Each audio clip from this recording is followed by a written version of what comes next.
Dean Martin named the 10 most evil Hollywood actors. For millions of Americans, Dean Martin was the epitome of cool, the smooth-voiced crooner who glided through life with a drink in hand and a smile that suggested he was always in on the joke. Behind this relaxed public persona, however, was a shrewd observer of Hollywood's inner workings who witnessed firsthand the dark side of many of his famous contemporaries. Dean saw it all and remembered everything, revealed a longtime member of the Rat Pack's inner circle. He played the charming drunk on stage, but in reality, he was sharp, perceptive, and rarely missed a detail. His easygoing personality meant people let their guard down around him. Stars who maintained perfect public images would reveal their true selves, not realizing Dean was quietly taking mental notes. In the following minutes, we'll explore 10 legendary actors whom Dean Martin reportedly considered the most genuinely malevolent figures in Hollywood. Men whose carefully constructed public images concealed behavior so disturbing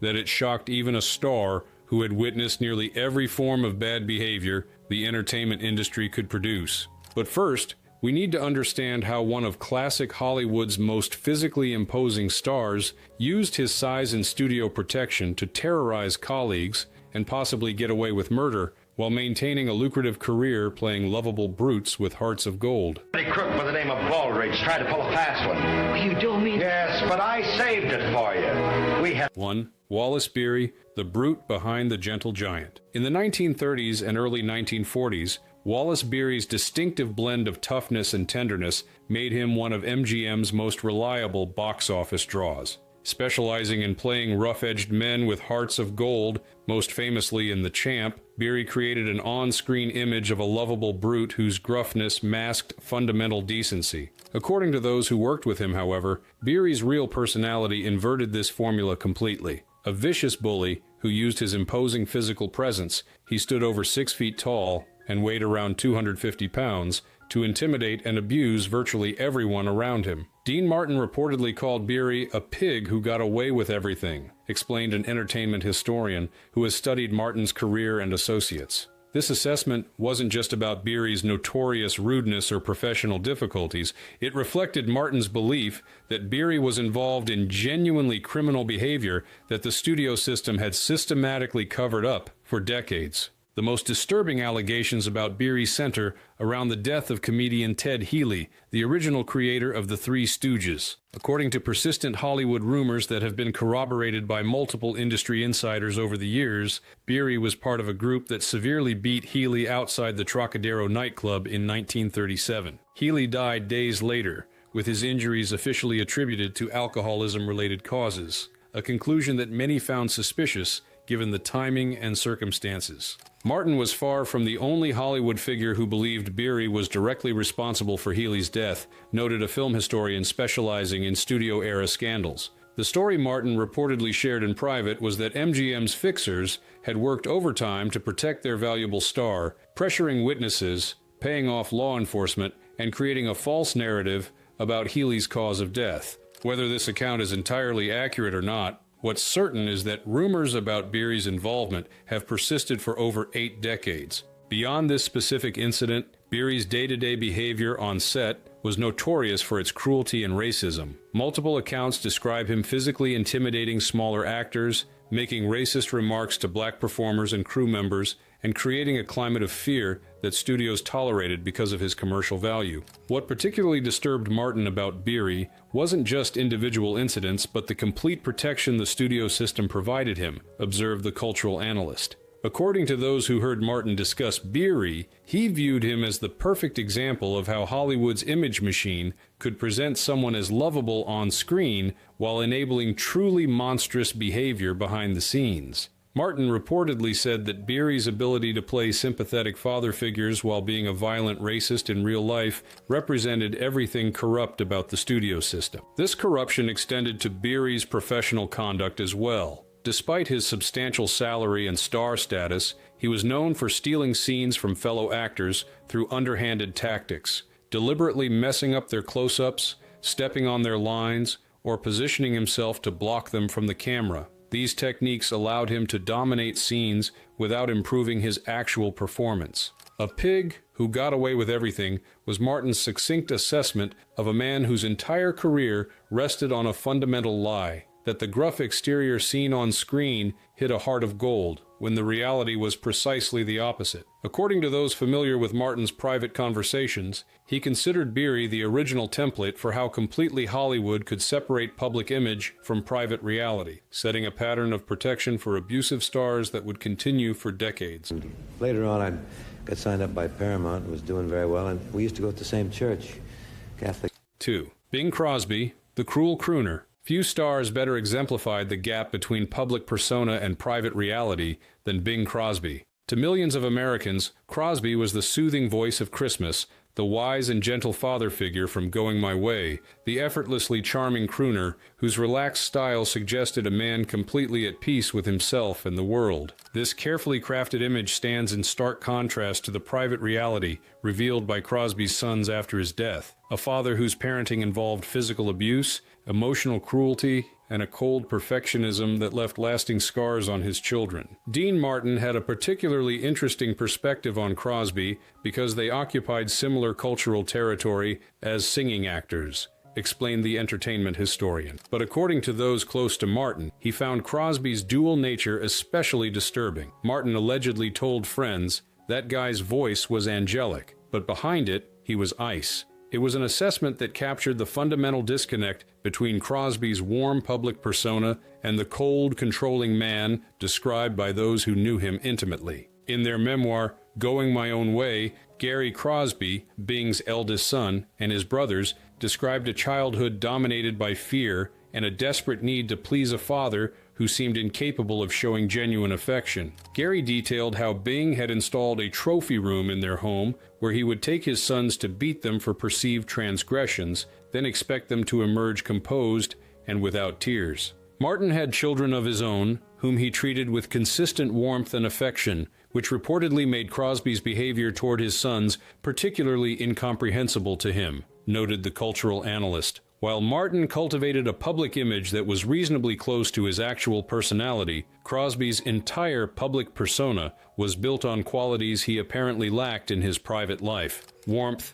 patience, gentle humor, and paternal wisdom. This level of disconnection struck Martin as not just hypocritical, but actively malevolent, using America's trust to conceal behavior that directly contradicted everything his image represented. This hypocrisy extended to Crosby's professional reputation as well. While he cultivated an image of casual perfection, those who worked with him described a man who maintained exacting standards and could be merciless toward colleagues who failed to meet his expectations, though his control was typically exercised through icy dismissal rather than explosive rage. Martin observed Crosby in professional settings enough to recognize that the easygoing manner was entirely calculated, said the Hollywood Insider. According to people who heard Martin discuss Crosby, what disturbed him most wasn't just the contrast between public charm and private cruelty, but Crosby's apparent enjoyment of the deception itself, the satisfaction he seemed to take in being beloved by millions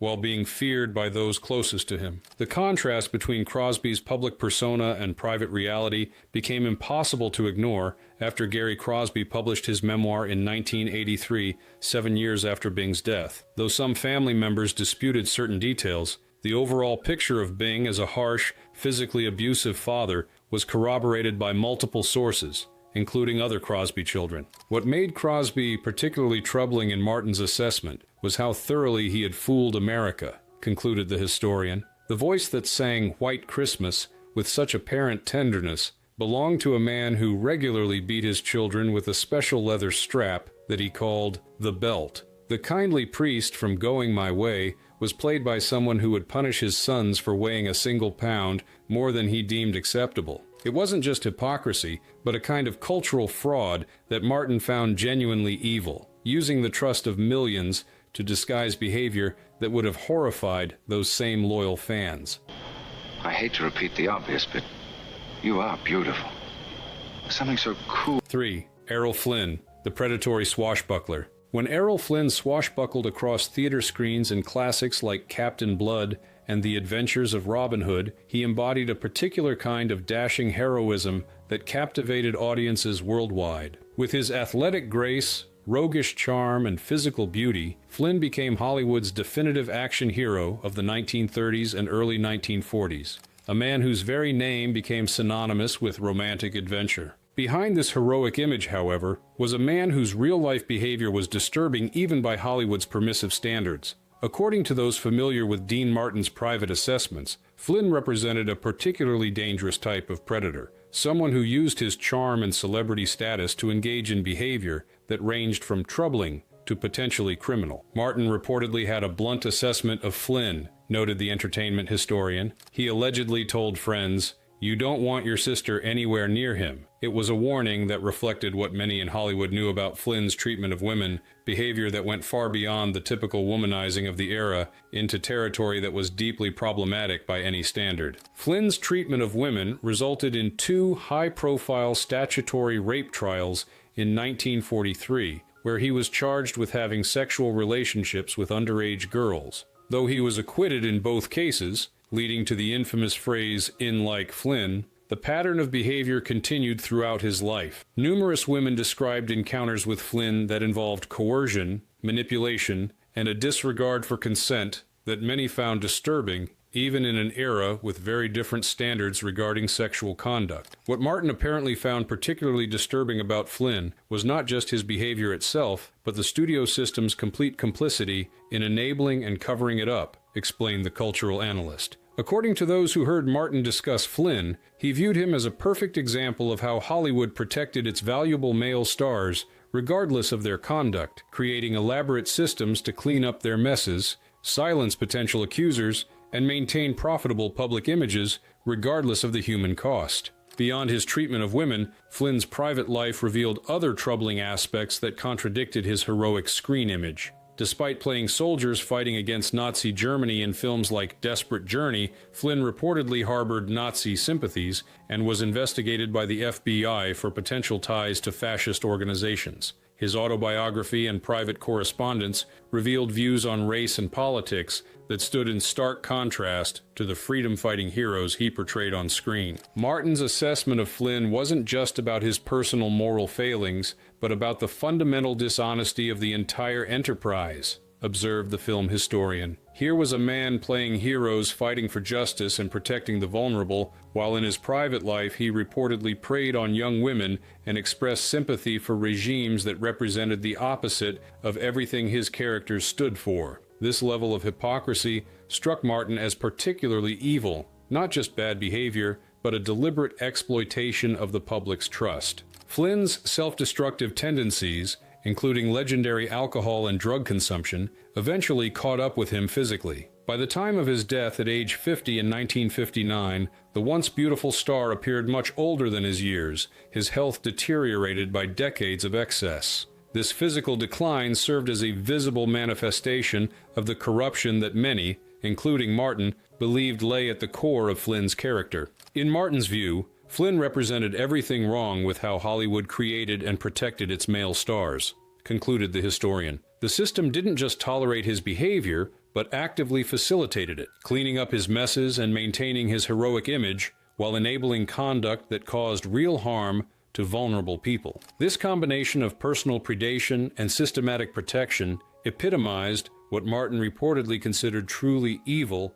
about certain corners of Hollywood, the willingness to sacrifice basic human decency for commercial success. You're trying to rogue me, Colonel? Well, why should I want to do that? Exactly. It would be a pity to lose your promotion before you get it. 4. Adolphe Menjou, the elegant informer. For movie audiences of the 1930s and 1940s, Adolphe Menjou epitomized sophisticated elegance. With his perfectly trimmed mustache, impeccable tailoring, and continental charm, Menjou specialized in playing urbane gentlemen, suave diplomats, and polished authority figures. This refined screen persona made him one of Hollywood's most reliable supporting players, appearing in classics like Paths of Glory and The Front Page. Behind this cultivated image of European sophistication, however, was a man who played a far darker role during one of Hollywood's most troubling periods, the McCarthy-era blacklisting that destroyed countless careers based on actual or alleged communist sympathies. According to those familiar with Dean Martin's private opinions,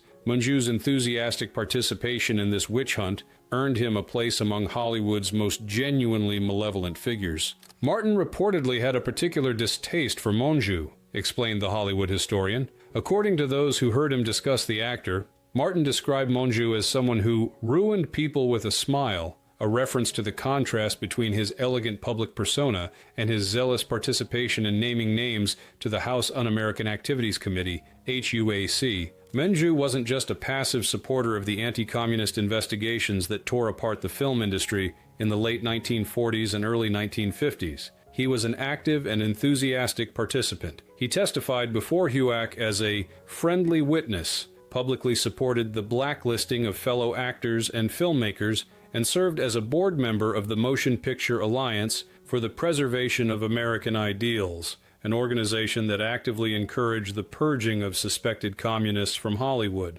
What Martin found particularly disturbing about Monjou wasn't just his political views, which skewed far right, but his apparent eagerness to destroy the livelihoods of his colleagues, noted the cultural analyst. According to those familiar with Martin's assessments, he viewed Monjou as someone who took pleasure in his role as informer, who enjoyed watching talented people lose their careers while he continued to prosper. This combination of destructiveness and satisfaction struck Martin as genuinely evil rather than merely misguided. This assessment was shared by many of Monjou's contemporaries, particularly those who suffered under the blacklist. Director Joseph L. Mankiewicz reportedly described Monjou as a right-wing prick who spent his life giving evidence against other people. Lauren Bacall, who witnessed the blacklist's effects on her husband Humphrey Bogart and their friends, described Monjou as one of the first to go and talk to the House Un-American Activities Committee and about as un-American as anyone I've ever seen. Martin's perspective on the blacklist era was particularly interesting because he largely stayed out of politics himself,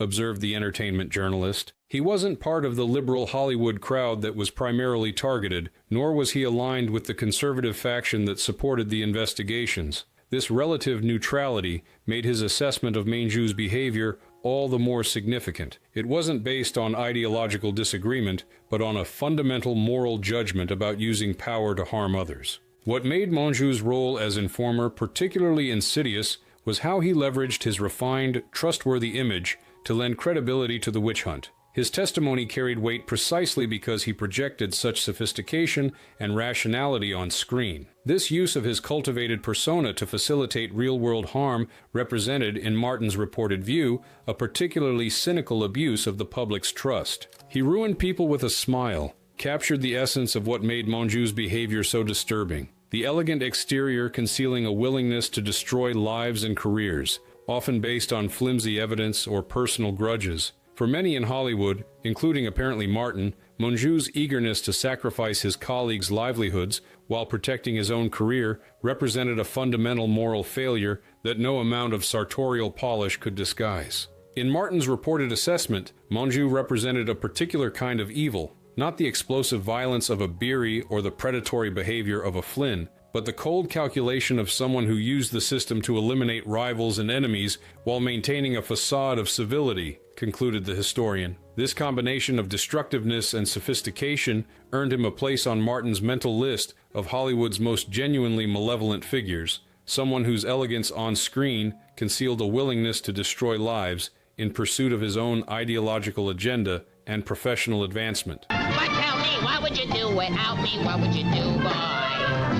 What would you do without me when I'm gone? 5. Jerry Lewis, the tyrannical clown. Few Hollywood relationships gave Dean Martin more insight into a fellow performer's true character than his decade-long partnership with Jerry Lewis. From 1946 to 1956, Martin and Lewis formed the most successful comedy team in America, starring in 16 films together and becoming genuine cultural phenomena. This professional proximity gave Martin a unique perspective on the gap between Lewis's public persona as a manic, childlike clown and his private reality as a controlling, often cruel perfectionist. No one knew Lewis better than Martin did, explained the entertainment historian. They performed together night after night for years, shared dressing rooms, traveled together, and witnessed each other at their best and worst. According to those close to Martin, what he saw in Lewis disturbed him deeply, a level of calculation, cruelty, and ego that contradicted everything about the seemingly spontaneous,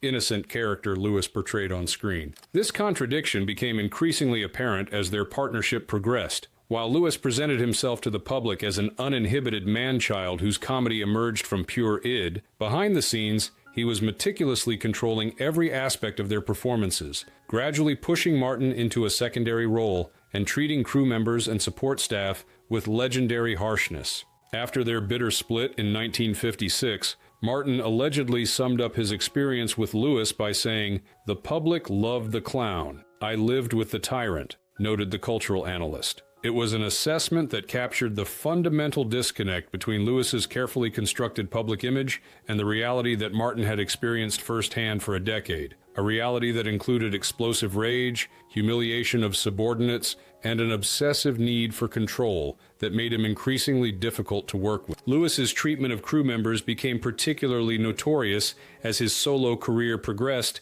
after the split with Martin. Multiple accounts describe him berating camera operators, makeup artists, and production assistants for minor perceived failures, often reducing them to tears in front of the entire crew. Female staff members reportedly faced especially harsh treatment, with Lewis known for making demeaning comments about their appearance or intelligence. What Martin apparently found most disturbing about Lewis was his enjoyment of others' humiliation, said the Hollywood Insider, familiar with both men. According to those who heard Martin discuss Lewis privately, what elevated Lewis's behavior from merely difficult to actively malevolent was the pleasure he seemed to take in exercising power over others, in creating fear and uncertainty among those who worked for him. This wasn't just the pursuit of perfection, but something that appeared to satisfy a darker need in Lewis's personality. This assessment was shared by many who worked with Lewis throughout his long solo career after the split with Martin. While his extraordinary talent and commercial success ensured continued employment, stories of his on-set behavior became legendary in Hollywood. Tales of tantrums, vindictiveness, and a level of ego that seemed designed to compensate for deep insecurities. The contrast between Lewis's public charity work, particularly his decades hosting the Muscular Dystrophy Association telethon, and his private treatment of colleagues, created a moral complexity that Martin reportedly found particularly troubling, observed the cultural analyst. Here was someone who could genuinely weep for children with muscular dystrophy on camera, then turn around and viciously berate a young production assistant until she was in tears. This duality suggested a person who could perform empathy brilliantly while often seeming incapable of practicing it in his daily interactions. Martin and Lewis's relationship remained strained for decades after their professional split, with only a brief public reconciliation orchestrated by Frank Sinatra on Lewis's telethon in 1976. This persistent coolness suggested that the wounds from their partnership went beyond typical creative differences or commercial disputes, reflecting deeper issues with Lewis's character that Martin never fully articulated publicly, but apparently shared with close friends. Martin's unique insight into Lewis came from experiencing the full arc of his transformation, concluded the historian. He had known Lewis when he was still a hungry young performer, watched his evolution into a controlling partner, and then observed from a distance as Lewis's unchecked ego and power led to increasingly tyrannical behavior in his solo career. This complete picture informed Martin's reportedly harsh assessment of someone the public continued to embrace as a beloved comedian and humanitarian. When Martin allegedly said, "I lived with the tyrant," he was speaking from a decade of direct experience with behavior that the public never saw, the reality behind the carefully constructed image of the lovable clown. Condition a man to killing other men. I simply want to determine how conditioned the lieutenant may be to the use of firearms on... 6. George C. Scott, brilliant madman. Few actors combined extraordinary talent with genuinely frightening behavior more completely than George C. Scott. His performances in films like Patton and Dr. Strangelove stand among the most powerful in American cinema, earning him critical acclaim and an Oscar, which he famously refused. Behind this undeniable artistic brilliance, however, was a man whose volatile temperament and capacity for violence made him one of Hollywood's most feared figures. According to those familiar with Dean Martin's private assessments, Scott represented a particular kind of danger, someone whose artistic genius seemed inextricably linked with a personality so volatile that those around him were in constant danger of becoming collateral damage to his internal demons. Martin reportedly had a succinct assessment of Scott, explained the entertainment historian. He allegedly said, "You don't act like Patton if you're not already a little insane." It was an observation that captured something essential about Scott, the sense that his most powerful performances weren't just acting, but channeling aspects of his own volatile personality through the characters he played. This volatility manifested in numerous documented incidents throughout Scott's career. He was known for punching walls, throwing furniture, and occasionally physically threatening directors and fellow actors when displeased with their work or decisions. His alcoholism exacerbated these tendencies, creating situations where sets would essentially shut down until Scott's rage had passed or he had been sufficiently placated to continue working. What Martin and others found particularly disturbing about Scott wasn't just his explosive temper, but its unpredictability, noted the cultural analyst. According to those who worked with him, Scott could be charming, intelligent, and collegial one moment, then erupt into terrifying rage with little warning. This Jekyll and Hyde quality meant that everyone around him lived in a state of constant anxiety, never knowing what might trigger his next explosion. This unpredictability extended to Scott's personal relationships as well. His marriage to actress Colleen Dewhurst was marked by violent arguments and reconciliations, creating a turbulent domestic situation that mirrored the chaos he often brought to film sets. While both Scott and Dewhurst were open about the volatility of their relationship, those close to them reported genuinely concerning levels of conflict that went beyond a typical marital disagreements. Martin's assessment of Scott reflected a broader question about the relationship between genius and destructive behavior, observed the film historian. Throughout his career, Martin had worked with many difficult but brilliant performers, but Scott apparently represented something different to him, someone whose artistic contributions, however significant, might not justify the human damage created in their wake. The question of whether great art excuses terrible behavior seemed to be one that Martin had resolved firmly in the negative, regardless of how compelling Scott's performances might be. This perspective aligned with Martin's general approach to his own career, where he valued professionalism and consideration for others above artistic ego or temperamental displays. Having built his success on reliability and collegiality, Martin reportedly found Scott's behavior not just difficult, but fundamentally disrespectful to the collaborative nature of filmmaking itself. What elevated Scott from merely difficult to actively malevolent in Martin's reported assessment was the sense that he used his talent as license for behavior that wouldn't be tolerated from anyone else, explained the cultural analyst. The industry's willingness to accommodate Scott's volatility because of his extraordinary performances created a situation where his worst tendencies were enabled rather than addressed, a pattern that Martin apparently viewed as corrupting not just to Scott himself, but to the entire filmmaking process. Despite these concerns, Scott's legacy remains primarily defined by his remarkable performances rather than his behind-the-scenes behavior, a reality that reflects the enduring power of his work, but also the industry's historical tendency to separate artistic achievement from personal conduct. For Martin and others who witnessed Scott's darker side, however, this separation represented a moral compromise that potentially valued art over basic human dignity. "You don't act like Patton if you're not already a little insane," captured something essential about both Scott's genius and his fundamental flaw: the thin line between channeling intense emotions for artistic purposes and allowing those same emotions to damage real people in the pursuit of performance. In Martin's reported view, crossing that line placed Scott among Hollywood's most problematic figures, regardless of the undeniable power of his work on screen. So the healthiest nation in the world. That means the highest medical care for the lowest income groups, and that goes... 7. Spencer Tracy, the Violent Saint. Few actors in Hollywood history have been more universally respected for their craft than Spencer Tracy. His naturalistic acting style, so authentic that he famously advised younger actors that the secret was simply to know your lines and don't bump into the furniture, earned him 9 Academy Award nominations and 2 consecutive wins. On screen, Tracy often embodied moral authority, decency, and thoughtful masculinity. Off-screen, however, Tracy's legendary alcoholism revealed a man capable of shocking violence and cruelty, a dark side that his long-term partner Katharine Hepburn and the studio system worked diligently to keep hidden from the public. According to those familiar with Dean Martin's private opinions, this disconnect between Tracy's saintly screen persona and his sometimes vicious private behavior earned him a place among Hollywood's most fundamentally dishonest figures. Martin reportedly had a particularly vivid assessment of Tracy, noted the Hollywood historian. He allegedly said, "He could charm a crowd and break someone's jaw an hour later."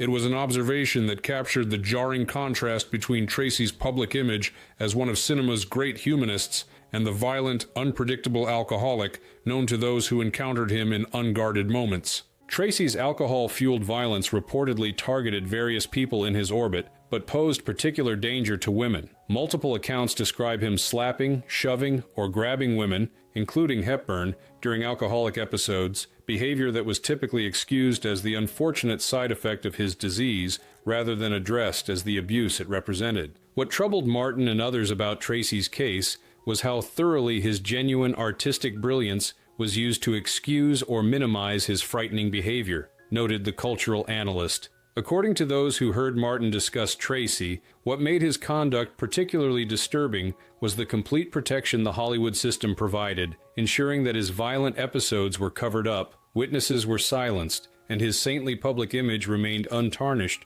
regardless of his actual conduct. This protection extended to Tracy's complex personal life as well. Despite remaining legally married to his wife Louise for 43 years, his long-term relationship with Hepburn was an open secret in Hollywood while being carefully hidden from the public. This arrangement, essentially a studio-sanctioned fiction designed to maintain Tracy's image, reflected the larger pattern of deception that characterized his career. Martin had a particular sensitivity to the gap between public persona and private reality, explained the entertainment journalist who knew Martin during his later years. Having worked in Hollywood for decades, he had seen countless examples of stars whose actual personalities bore little resemblance to their screen images. But according to those who heard his private assessments, he considered Tracy a special case, someone whose moral authority on screen made his private behavior particularly hypocritical and disturbing. This hypocrisy was especially evident in films where Tracy portrayed characters standing against violence or injustice.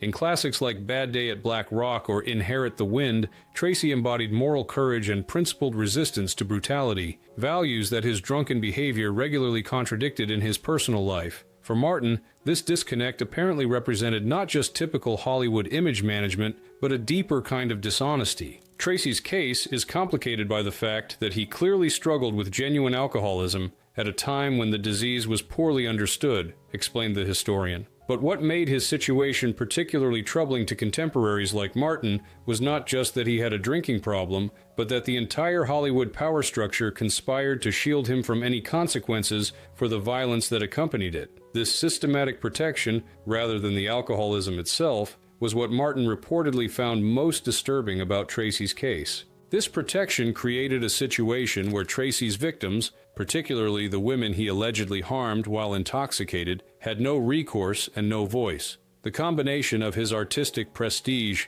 commercial value, and carefully maintained public image made him essentially untouchable, allowing behavior that would have resulted in serious consequences for less powerful men. He could charm a crowd and break someone's jaw an hour later, encapsulated what Martin reportedly found most disturbing about Tracy. Not just the duality of his personality, but the industry's willingness to maintain the charming public face while covering up the violence that lurked beneath it. This systemic dishonesty, in Martin's apparent view, implicated not just Tracy himself, but the entire Hollywood machinery that prioritized profitable illusions over basic truth and accountability.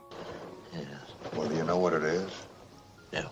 8. Sterling Hayden, the paranoid giant. Standing 6 feet 5 inches with rugged features and an imposing presence, Sterling Hayden should have been one of Hollywood's greatest leading men. His performances in films like The Asphalt Jungle, Dr. Strangelove, and The Godfather revealed genuine talent beneath his striking physical presence. Yet Hayden's career never reached the heights his abilities might have suggested, a limitation due largely to his volatile temperament, substance issues, and tendency to alienate virtually everyone with whom he worked. According to those familiar with Dean Martin's private assessments, Hayden represented a particular kind of Hollywood tragedy, someone whose self-destructive behavior and hostility toward colleagues not only damaged his own career, but created chaos for everyone unfortunate enough to work with him. Martin reportedly had a clear-eyed view of Hayden's wasted potential, explained the film historian. He allegedly commented, "He could have been great if he didn't want to fight everyone." It was an assessment that captured both Hayden's undeniable gifts and the self-sabotage that prevented him from fully realizing them. Hayden's combative nature manifested in numerous documented incidents throughout his career. He was known for confronting directors, threatening producers, and occasionally engaging in physical altercations with fellow actors when displeased with their performance or behavior. His imposing size made these confrontations particularly intimidating, creating situations where sets would essentially shut down until Hayden could be calmed or temporarily removed. What Martin and others found particularly difficult about Hayden was his combination of physical intimidation and paranoia, noted the cultural analyst. According to those who worked with him, Hayden frequently believed others were conspiring against him or deliberately undermining his performance. These paranoid tendencies, likely exacerbated by his heavy marijuana use and alcohol consumption, created a working environment where everyone felt constantly on edge, never knowing what perceived slight might trigger his next outburst. This paranoia had some basis in Hayden's actual life experiences. As a former OSS agent during World War II and someone who briefly joined and then left the Communist Party, Hayden had legitimate reasons to feel watched and judged during the McCarthy era. His decision to cooperate with the House Un-American Activities Committee and name names, an action he later deeply regretted, added another layer of complexity to his already troubled psyche. Martin's assessment of Hayden reflected a broader frustration with how substance abuse and psychological issues could derail genuine talent, observed the entertainment journalist. Throughout his career, Martin had witnessed many performers struggle with various dependencies, but Hayden apparently represented an extreme case, someone whose combination of paranoia, anger, and substance issues made him not just difficult, but actively dangerous to work with. This dangerousness extended beyond mere unprofessionalism into behavior that created genuine risk for those around him. Hayden was known for making impulsive decisions that compromised productions, such as disappearing for days during scheduled shooting or making unauthorized changes to scenes that required extensive and expensive reshoots. What elevated Hayden from merely troubled to actively malevolent in Martin's reported view was his apparent disregard for how his behavior affected others, explained the cultural analyst. According to those who heard Martin discuss Hayden, what disturbed him most wasn't just the actor's personal demons, but his willingness to let those demons disrupt entire productions and damage the careers of everyone involved in his projects. This selfishness, combined with his capacity for intimidation, placed him in a different category from performers who simply struggled with their own issues. Despite these concerns, Hayden occasionally delivered performances of remarkable power and authenticity, moments that hinted at what might have been possible had he been able to control his destructive tendencies. His work in The Killing, and later as the corrupt police captain in The Godfather, showed an actor capable of capturing complex, morally ambiguous characters with unusual depth. He could have been great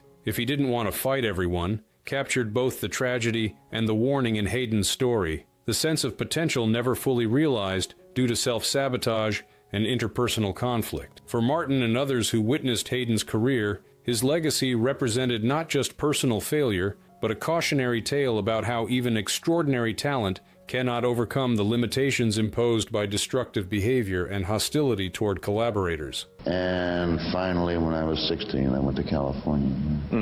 But why? I mean, you dropped out of school. Well, you know, 9. Robert Mitchum. Cool exterior, cold heart. With his hooded eyes, laconic delivery, and physical presence that suggested coiled power rarely fully unleashed, Robert Mitchum created a screen persona that defined a particular kind of mid-century masculine cool. In noir classics like Out of the Past and Night of the Hunter, Mitchum brought a natural authenticity that made him one of Hollywood's most compelling leading men, someone whose apparent effortlessness concealed careful craft. Behind this cool exterior, however, was a personality that many found deeply troubling once the cameras stopped rolling. According to those familiar with Dean Martin's private opinions, Mitchum's carefully constructed image of relaxed indifference masked a coldness toward others that sometimes bordered on genuine cruelty. Martin apparently had complicated feelings about Mitchum, explained the entertainment historian. He reportedly told friends Dean respected his acting, but never trusted him. It was an assessment that distinguished between Mitchum's undeniable talents as a performer and the darker aspects of his character that emerged in unguarded moments. Mitchum's problematic behavior was well documented throughout his career. His 1948 arrest for marijuana possession, still highly scandalous in that era, revealed his willingness to flout conventional rules and expectations. More concerning were the numerous accounts of his conduct toward women, which ranged from verbal harassment to alleged physical intimidation when intoxicated. What Martin reportedly found particularly disturbing about Mitchum wasn't just individual incidents, but a deeper coldness that seemed to underlie his interactions, noted the cultural analyst. According to those who heard Martin discuss him, what separated Mitchum from simply being another hard-drinking, occasionally difficult star was his apparent lack of empathy, a quality that manifested in casual cruelty toward those with less power and a willingness to use others' vulnerabilities against them. This coldness expressed itself in Mitchum's notorious on-set practical jokes, which often crossed the line from good-natured ribbing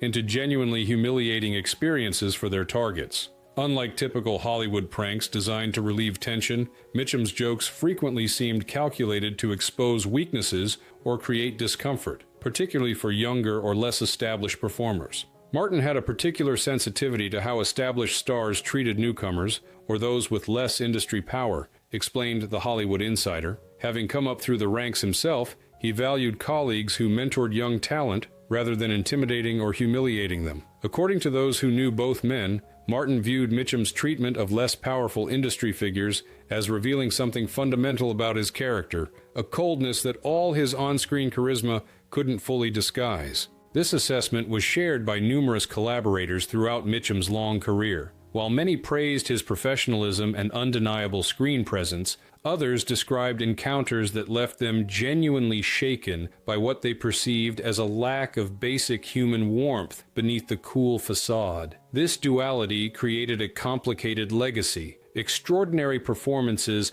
that continue to resonate decades later, delivered by a man many found deeply unsettling in personal interactions. What made Mitchum's case interesting in Martin's reported view was how thoroughly the actor's screen persona incorporated elements of his actual personality while strategically omitting others, observed the film historian. The cool detachment, the sense of a man operating by his own moral code, the suggestion of having seen humanity at its worst, these qualities that made Mitchum so compelling on screen reflected actual aspects of his character. What the camera didn't capture was the coldness that those same qualities could manifest in his treatment of real people. Mitchum's own statements about his career often reinforced this unsettling quality. He famously described acting as the easiest job since stealing, suggesting a cynical view of both his profession and his audience. While partly playing into his established image as someone too cool to care, these comments also revealed a genuine detachment from the emotional investment most actors bring to their craft.